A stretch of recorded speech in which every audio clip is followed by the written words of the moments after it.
Leitura diária da Bíblia. Hoje, dia 27 de outubro de 2024, iremos ler dos capítulos 5 ao 7 do Evangelho de Jesus segundo Marcos. A cura do endemoniado Gerazeno. Capítulo 5. Jesus e os discípulos chegaram à outra margem do mar, à terra dos Gerazenos. Ao desembarcar, logo um homem possuído de espírito imundo veio dos túmulos ao encontro de Jesus.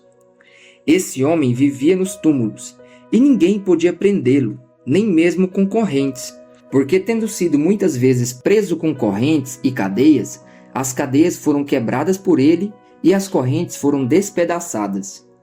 E ninguém conseguia dominá-lo.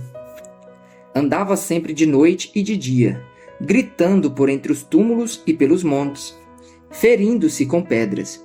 Quando de longe viu Jesus, correu e prostrou-se diante dele, gritando em alta voz: "O que você quer comigo, Jesus, Filho do Deus Altíssimo? Por Deus, peço-lhe que não me atormente."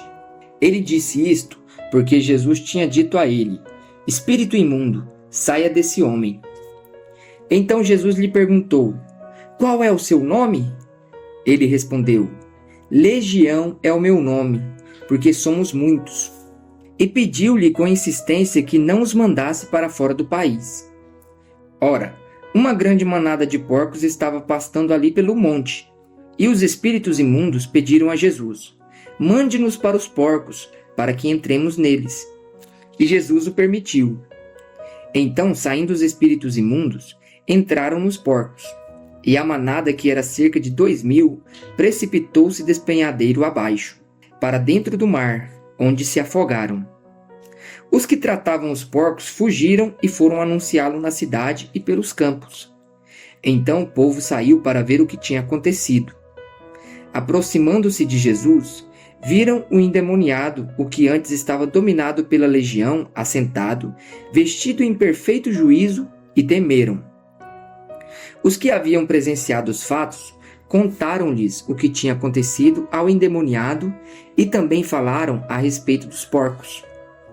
E começaram a pedir com insistência que Jesus se retirasse da terra deles. Quando Jesus estava entrando no barco, aquele que antes estava possuído pelos demônios pediu com insistência que Jesus o deixasse ficar com ele. Jesus, porém, não o permitiu. Ao contrário, ordenou-lhe: "Vá para a sua casa, para os seus parentes, e conte-lhes tudo o que o Senhor fez por você e como teve compaixão de você." Então ele foi e começou a proclamar em Decápolis tudo o que Jesus lhe tinha feito, e todos se admiraram. O pedido de Jairo.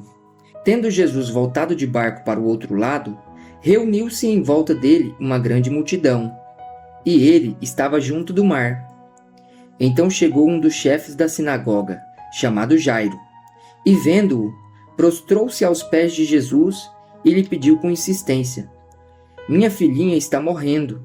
Venha impor as mãos sobre ela para que seja salva e viva." Jesus foi com ele. A cura de uma mulher enferma. Uma grande multidão seguia Jesus, apertando-o de todos os lados. Estava ali certa mulher que havia 12 anos vinha sofrendo de uma hemorragia. Ela havia padecido muito nas mãos de vários médicos e gastado tudo o que tinha, sem contudo melhorar de saúde. Pelo contrário, piorava cada vez mais. Tendo ouvido a fama de Jesus, a mulher chegou por trás, no meio da multidão, e tocou na capa dele, porque dizia: "Se eu apenas tocar a roupa dele, ficarei curada." E logo a hemorragia estancou e ela sentiu no corpo que estava curada daquele mal. Jesus, reconhecendo imediatamente que dele havia saído o poder, virando-se no meio da multidão, perguntou: "Quem tocou a minha roupa?" Os discípulos responderam: "O Senhor está vendo que a multidão o aperta e ainda pergunta quem me tocou?" Ele, porém, olhava ao redor para ver quem tinha feito aquilo. Então a mulher, amedrontada e trêmula, ciente do que lhe havia acontecido, veio, prostrou-se diante de Jesus e declarou-lhe toda a verdade. Então Jesus lhe disse: "Filha, a sua fé salvou você. Vá em paz e fique livre desse mal." A ressurreição da filha de Jairo. Enquanto Jesus ainda falava, chegaram alguns da casa do chefe da sinagoga dizendo: "A sua filha já morreu. Por que você ainda incomoda o mestre?" Mas Jesus, sem levar em conta tais palavras, disse ao chefe da sinagoga: "Não tenha medo, apenas creia." Jesus não permitiu que ninguém o acompanhasse, a não ser Pedro e os irmãos Tiago e João. Chegando à casa do chefe da sinagoga, Jesus viu o alvoroço, os que choravam e os que pranteavam muito. Ao entrar, disse: "Por que vocês estão alvoroçados e chorando? A criança não está morta, mas dorme." E riram-se dele. Mas Jesus, mandando que todos saíssem, levou consigo o pai e a mãe da criança e os que vieram com ele, e entrou onde ela estava. Tomando a criança pela mão, disse: "Talitá cumi", que quer dizer: "Menina, eu digo a você, levante-se." Imediatamente a menina, que tinha 12 anos, se levantou e começou a andar. Então todos ficaram muito admirados. Mas Jesus ordenou-lhes expressamente que ninguém o soubesse, e mandou que dessem de comer à menina. Jesus é rejeitado em Nazaré. Capítulo 6. Tendo saído dali, Jesus foi para a sua terra, e os seus discípulos o acompanharam. Chegando o sábado, começou a ensinar na sinagoga, e muitos, ouvindo-o, se maravilhavam, dizendo: "De onde lhe vem tudo isso? Que sabedoria é esta que lhe foi dada? E como se fazem tais maravilhas por suas mãos? Não é este o carpinteiro, o filho de Maria e irmão de Tiago, José, Judas e Simão? As suas irmãos não vivem aqui entre nós?" E escandalizavam-se por causa dele. Jesus, porém, lhes disse: "Nenhum profeta é desprezado, a não ser na sua terra, entre os seus parentes e na sua casa. Não pôde fazer ali nenhum milagre, a não ser curar uns poucos doentes, impondo-lhes as mãos, e admirava-se da incredulidade deles." As instruções para os 12. Jesus percorria as aldeias vizinhas ensinando.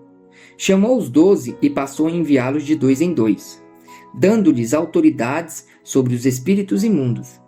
Ordenou-lhes que não levassem nada para o caminho, exceto um bordão, nem pão, nem sacola, nem dinheiro, e que fossem calçados de sandálias e não usassem 2 túnicas. E recomendou-lhes: "Quando vocês entrarem numa casa, fiquem ali até saírem daquele lugar. Se em algum lugar não quiserem recebê-los nem ouvi-los, ao saírem dali, sacudam o pó dos pés, em testemunho contra eles." Então, saindo eles, pregavam ao povo que se arrependesse.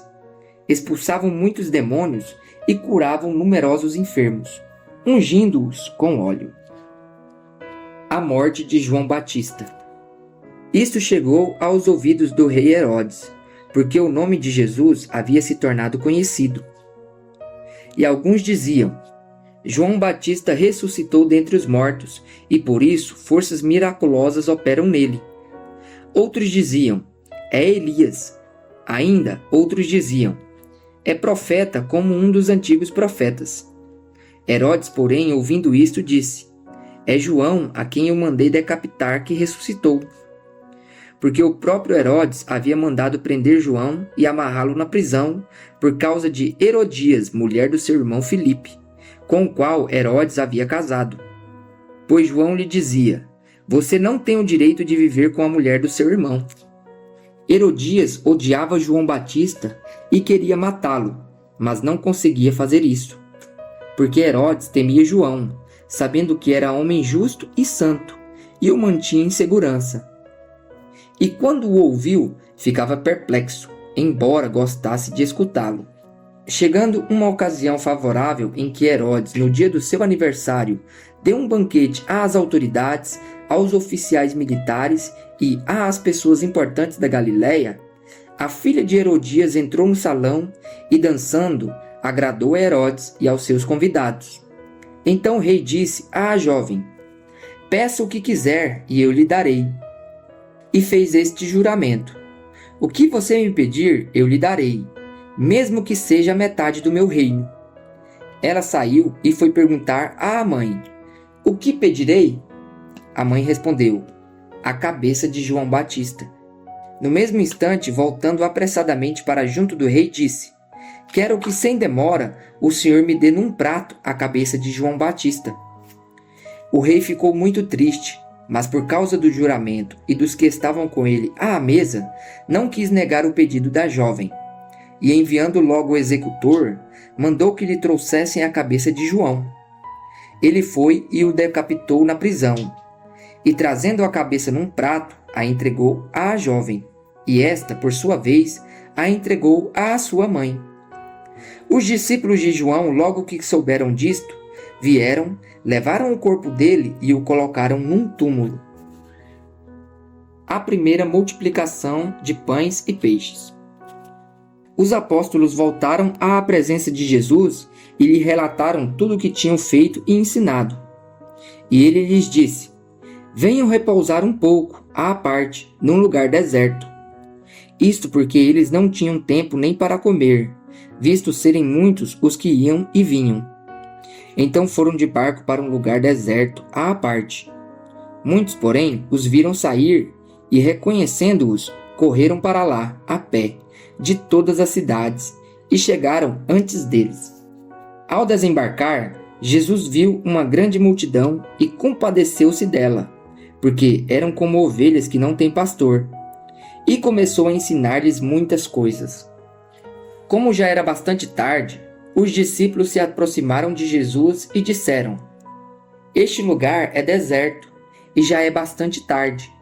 Mande essas pessoas embora, para que, indo pelos campos, ao redor e pelas aldeias, comprem para si o que comer." Jesus, porém, lhes disse: "Deem vocês mesmos de comer a eles." Mas eles disseram: "Iremos comprar 200 denários de pão para lhes dar de comer?"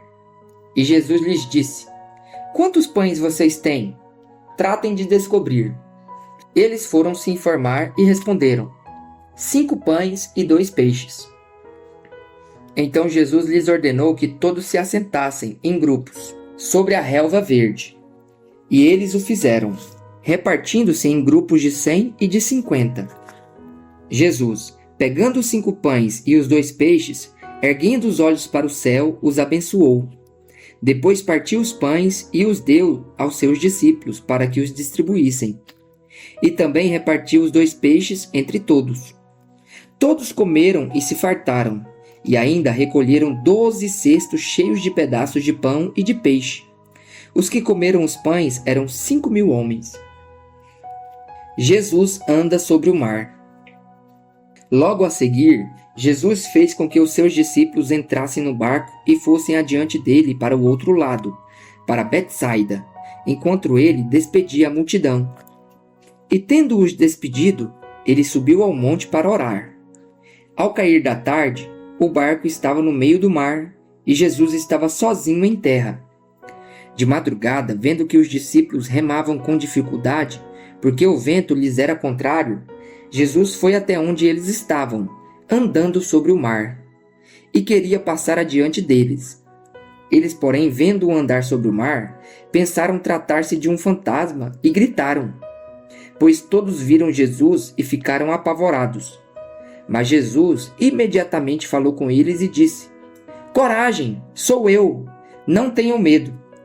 Então subiu no barco para estar com eles, e o vento cessou. Ficaram totalmente perplexos, porque não haviam compreendido o milagre dos pães, pois o coração deles estava endurecido. Jesus cura em Genezaré. Estando já no outro lado, chegaram à terra de Genezaré, onde atracaram.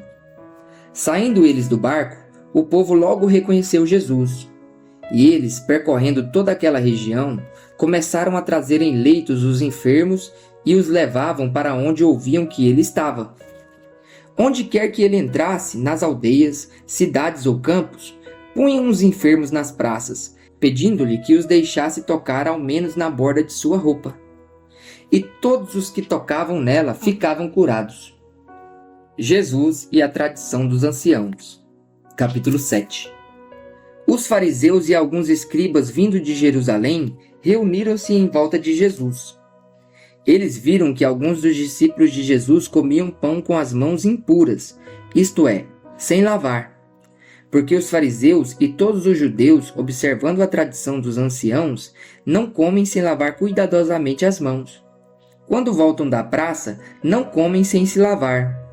E há muitas outras coisas que receberam para observar, como a lavagem de copos, jarros e vasos de metal e camas.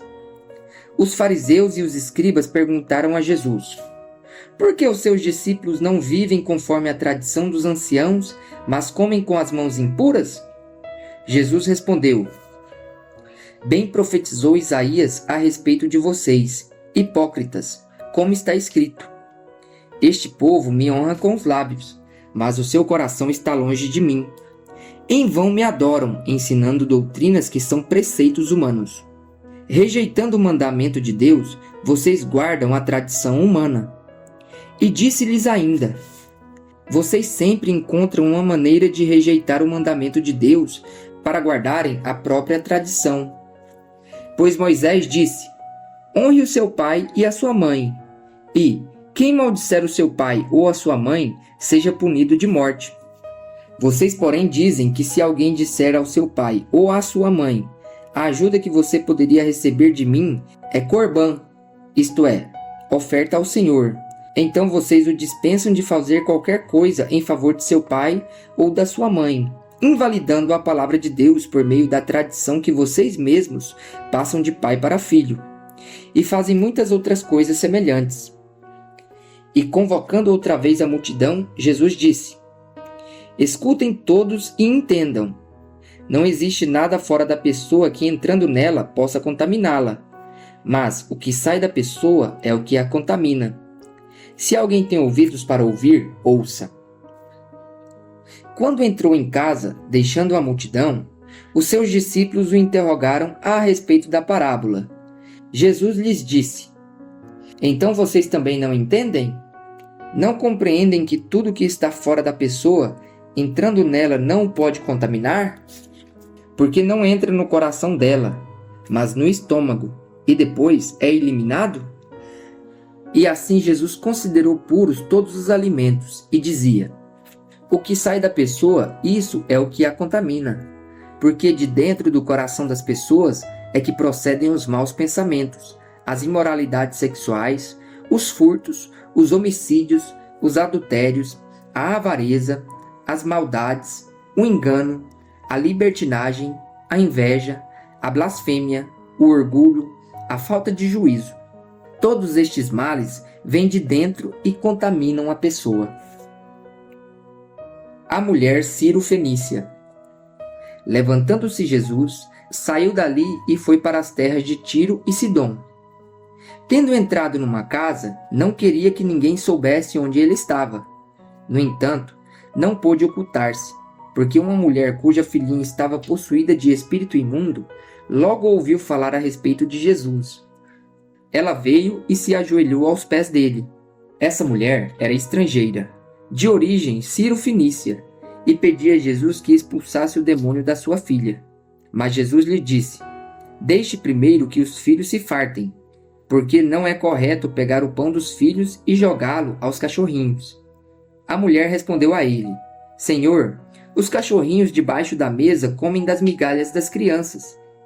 Então Jesus disse à mulher: por causa desta palavra, você pode ir, o demônio já saiu da sua filha. Quando a mulher voltou para casa, achou a menina sobre a cama, pois o demônio tinha saído dela. A cura de um surdo e gago. De novo Jesus se retirou das terras de Tiro e foi por Sidom até o mar da Galileia, através do território de Decápolis. Então lhe trouxeram um surdo e gago, e lhe suplicaram que impusesse as mãos sobre ele. Jesus, tirando-o da multidão à parte, pôs os dedos nos ouvidos dele, depois, cuspindo, aplicou saliva na língua do homem. Então, erguendo os olhos ao céu, suspirou e disse: Efatá, que quer dizer, abra-se. E logo os ouvidos do homem se abriram, e o empecilho da língua se soltou, e ele falava sem dificuldade. Jesus lhes ordenou que não contassem isto a ninguém. Porém, quanto mais recomendava, tanto mais eles o divulgavam. Ficavam muito admirados, dizendo: tudo ele tem feito muito bem. Faz até os surdos ouvirem e os mudos falarem.